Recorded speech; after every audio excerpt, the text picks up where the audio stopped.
কেবলমাত্র হাতের সামনে থাকা কয়েকটা উপকরণ দিয়ে সকাল বা সন্ধ্যার জন্য যদি এই ধরনের একটি জলখাবার তৈরি করা যায়, তাহলে বাচ্চা থেকে বড় সবাইরই প্রিয় আর সবাইরই পছন্দের হয়। নমস্কার বন্ধুরা, কাজল ভিলেজ কিচেনে সকলকে স্বাগত জানাই। রোজকারের মতো আজও রান্নাঘরে চলে এলাম। আজকের রেসিপি প্রথম থেকে লাস্ট পর্যন্ত দেখতে থাকুন, আশা করছি ভীষণ ভালো লাগে। সন্ধ্যা টিফিনের জন্য এখানে নিয়েছি আমি একটা সিদ্ধ করে নেওয়া আলুটাকে আগে থেকেই সিদ্ধ করে খোসাটাকে ছাড়িয়ে নিয়েছি।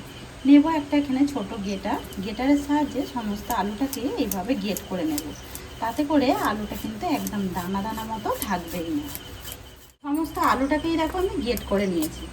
এখানে নিলাম একটা কাঁটা চামচ। এবারে একে একে কিছু উপকরণ দিয়ে দেবো যেমন স্বাদ মতো লবণ বা মাপ মতো লবণ। তো লবণটা কিন্তু তোমরা তোমাদের মাপ মতো বা স্বাদ মতোই ব্যবহার করবে। এখানে নিয়েছি আমি বেশ কিছুটা ময়দা, চাইলে তোমরা এখানে আটারও ব্যবহার করতে পারো। তো বাটিটা পুরো ভর্তি করে নিয়ে নিই, হাফ বাটির থেকে একটু বেশি নিয়েছি। এখানে দিয়ে দেবো বেশ কিছুটা কেটে নেওয়া ধনেপাতা যদি হাতের সামনে থাকে তারপরেই দেবে, না হলে কিন্তু একেবারে দেবার দরকার নেই। সমস্ত উপকরণগুলো একটু মিশিয়ে নেব। উপকরণগুলোকে বেশ মিশিয়ে নিয়েছি। এবারে অল্প অল্প করে জল দেব। তো তোমরা চাইলে কিন্তু এখানে জলের পরিবর্তে ডিম দিতে পারো। এখানে একটা ডিম বা দুটো ডিম দিয়েও কিন্তু ভালো করে এটাকে গুলে নিতে পারো, কিন্তু সেই ক্ষেত্রেও জল লাগবে। খুব ভালো করে আমি গোলাটাকে গুলে নিয়েছি।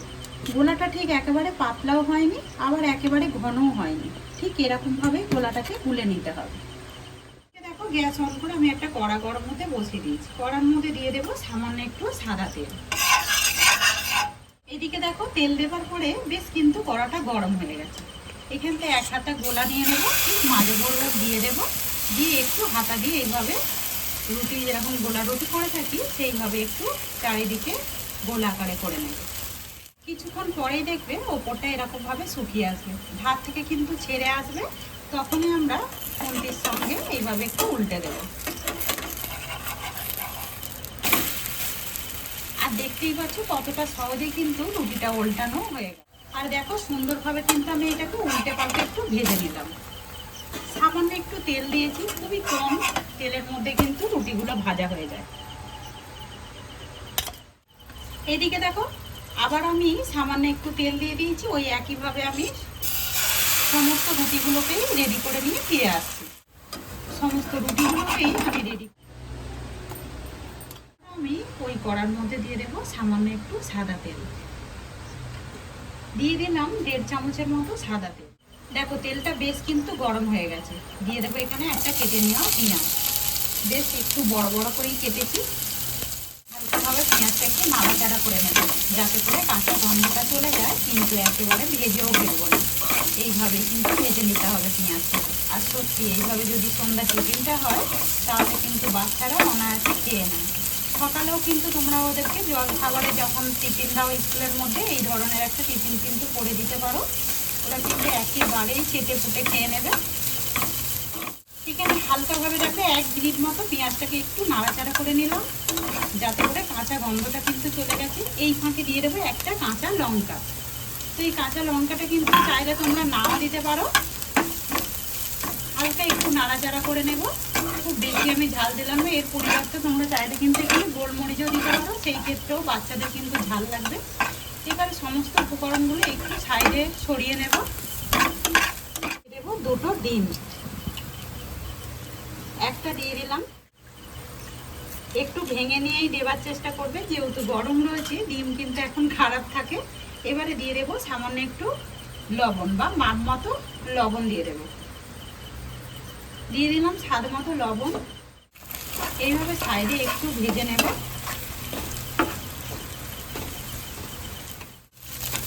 ডিমটা দেখো একেবারে কিন্তু ভাজা হয়ে গেছে। সমস্ত উপকরণগুলোকে একটু মিশিয়ে নেব। ওই জন্যই বললাম পেঁয়াজটা কিন্তু একেবারে কাঁচা দেবে না, এইভাবে একটু ভেজে দিলে পরে কিন্তু ভালো হয়, খেতে ভালো লাগে।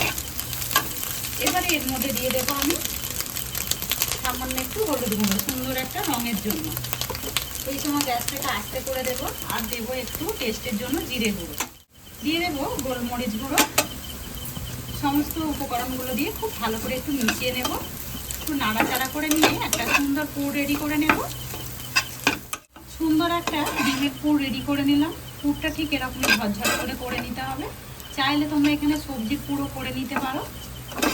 আমি একটা রুটি নিয়ে নিয়েছি একটা থালার মধ্যে, এবারে দিয়ে দেবো বেশ কিছুটা পুর, ঠিক দেবো মাছ বরাবর আমি পুরটা দিয়ে দেবো।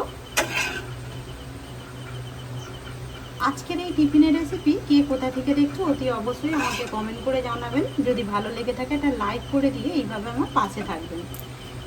এবারে একটু হাত দিয়ে এভাবে একটু মাছ বরাবর করে দেব, এই ধারটা মুড়ে দেব আর এই ধারটা মুড়ে নেব।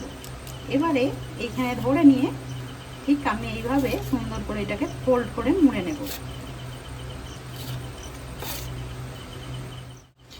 এখানে দেখো আমি সুন্দর করে এইভাবে একটু ফোল্ড করে মুড়ে নিয়েছি। এটাকে আমি সাইডে রেখে দেব। কতটা সহজেই দেখতে পাচ্ছ টিফিনগুলো কিন্তু রেডি হয়ে যায়। দেখতে পাচ্ছ সমস্ত টিফিনগুলোকেই আমি রেডি করে নিয়ে আবারও আমি ওই কড়ার মধ্যেই নিয়ে নিয়েছি। এখানে নেব আমি আবারও একটা চিজ নিয়েছি, চিজটাকে আমি এইভাবে গ্রেট করে দিয়ে দেব। চিজ দিলে পরে খেতে ভালো লাগবে। আর যদি চাইলে তোমরা চিজটা নাও দিতে পারো, এইভাবেই কিন্তু দিতে পারো টিফিনটা, যেহেতু সমস্ত টিফিনটাই আমাদের আগে থেকে রেডি করা রয়েছে। সমস্তর ওপরে আমি দিয়ে দিলাম চিজ। এবারে ওপর থেকে দিয়ে দেবো বেশ কিছুটা একটু ধনে পাতা, এতে করে দেখতে ভালো লাগার জন্য দিচ্ছি। আর দেবো সামান্য একটু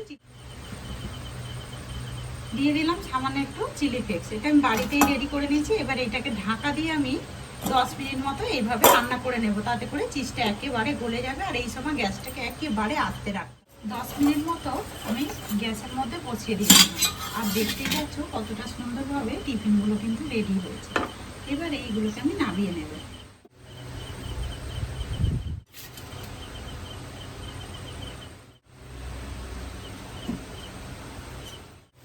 সমস্ত টিফিনগুলোকে আমি একটা প্লেটের মধ্যে নামিয়ে নিলাম। আজকে টিফিনের রেসিপি আপনাদের কীরকম লাগছে অতি অবশ্যই কমেন্ট করে জানাবেন। যদি ভালো লেগে থাকে একটা লাইক করে দিয়ে এইভাবে আমার পাশে থাকবেন, আমাকে সাপোর্ট করবেন। আমার এরকম নিত্য নতুন রান্নার জন্য পাশে থাকা বেল আইকনটি প্রেস করবেন। সবাই ভালো থাকবেন, সুস্থ থাকবেন। ধন্যবাদ। আবারও কোনো নতুন রেসিপি নিয়ে ফিরে আসবো। আজকের মতো এই পর্যন্ত।